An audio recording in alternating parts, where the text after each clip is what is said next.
was mocked at military school for his accent. He nearly starved as a young officer in Paris. By 35, he was Emperor of Europe. Then he made 3 decisions. The first 2 crippled his momentum over years. The third was a final gamble that collapsed in just 100 days. Napoleon Bonaparte was born in 1769 on the Mediterranean island of Corsica. His family belonged to the minor nobility, comfortable but lacking the wealth or connections of the mainland elite. He was a French citizen by a single year of political accident, born just after France acquired the island from the Republic of Genoa. Sent to the Brienne Military Academy at age 9, he became an easy target for the cruelty of boarding school. He spoke French with a thick accent his classmates mocked, leaving him with no friends among the French boys. He retreated into books, military history, and mathematics, emerging with a mind that synthesized information at a speed his instructors found remarkable. The French Revolution of 1789 destroyed the old aristocratic officer corps. As nobles emigrated or were executed, the military transitioned from a system based on birth to one based on talent. For a lieutenant with exceptional ability and no connections, a door that had been sealed for centuries was suddenly wide open. He seized every opening with extraordinary speed. At 24, his handling of the artillery at the siege of Toulon earned him a promotion to general. 2 years later, when a royalist uprising threatened the government in Paris, he suppressed the crowds using artillery in the streets, a moment he described as a whiff of grapeshot. By 1804, the boy from Corsica stood inside the Cathedral of Notre Dame. In an act of absolute self-belief, he did not wait for the Pope to bestow his title. He took the crown and placed it on his own head, declaring himself Emperor of the French. The isolation and mockery of his youth had forged an analytical, relentless ambition. As the old European order collapsed, he was uniquely prepared to exploit the vacuum. His early victories in Italy disrupted the traditional pace of warfare. He ignored the slow, seasonal maneuvering and forced his troops to march extraordinary distances, arriving at the decisive point before the enemy was prepared to receive them. This speed was possible because he divided his army into the corps system. Instead of one massive, slow-moving column, he used self-sufficient units that marched separately and lived off the land. This allowed his forces to spread wide across a geographic plane to forage while moving at high speed.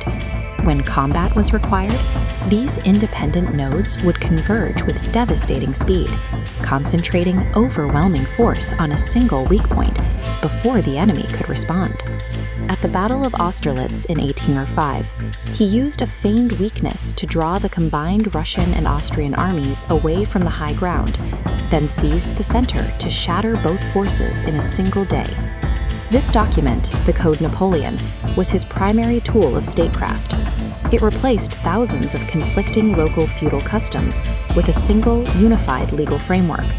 By standardizing property rights, taxes, and religious freedoms, he transformed diverse conquered territories into an organized bloc he could govern from Paris.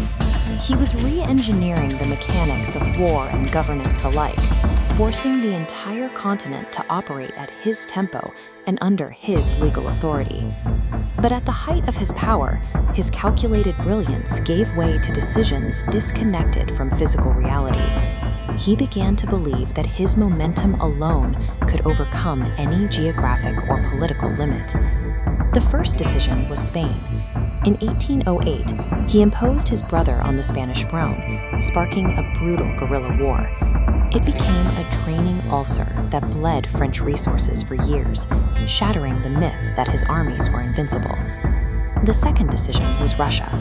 In 1812, he marched an unprecedented invasion force of over 600,000 men into the Russian heartland, a scale of risk that ignored the logistical reality of the territory. The Russians refused to fight his fast-paced battles. They traded their infinite space for time, retreating deeper into their own country and burning everything as they went to deprive the French of supplies. When Napoleon finally reached Moscow, he found the city abandoned and burning. set ablaze by the Russians themselves. He waited for weeks for a surrender that never came, while the Russian winter began to close in. The retreat from Moscow became one of the greatest military disasters in history. Of the 600,000 who entered Russia, fewer than 100,000 returned. The rest were dead from combat, disease, from starvation, and the freezing cold. The traits that built his empire, audacity, speed, and disregarding conventional limits, became the mechanisms of his destruction when applied to a landscape that could not be outmarched. In 1814, Napoleon abdicated and was sent into exile on Elba, a small island off the coast of Italy. The man who had governed a continent was reduced to a tiny Mediterranean principality. Months later, he escaped with 1,000 soldiers. As he marched north, the Royal Army units sent to stop him defected to his side. He entered Paris without a shot being fired, and for one last time, he seized power. This third decision, the 100 Days Campaign, was a final, desperate gamble. Knowing the great powers of Europe had branded him an outlaw, he marched into Belgium to strike the massing British and Prussian armies before they could combine. It ended at the Battle of Waterloo.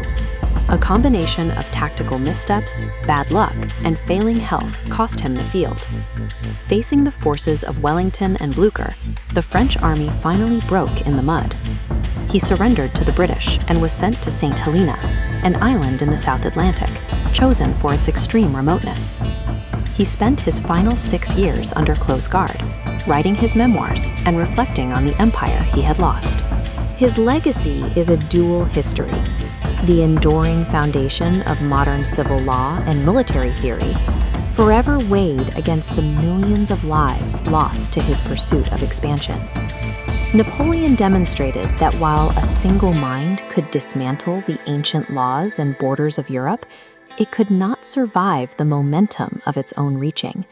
He conquered the known world only to prove that his most insurmountable enemy was the scale of his own ambition.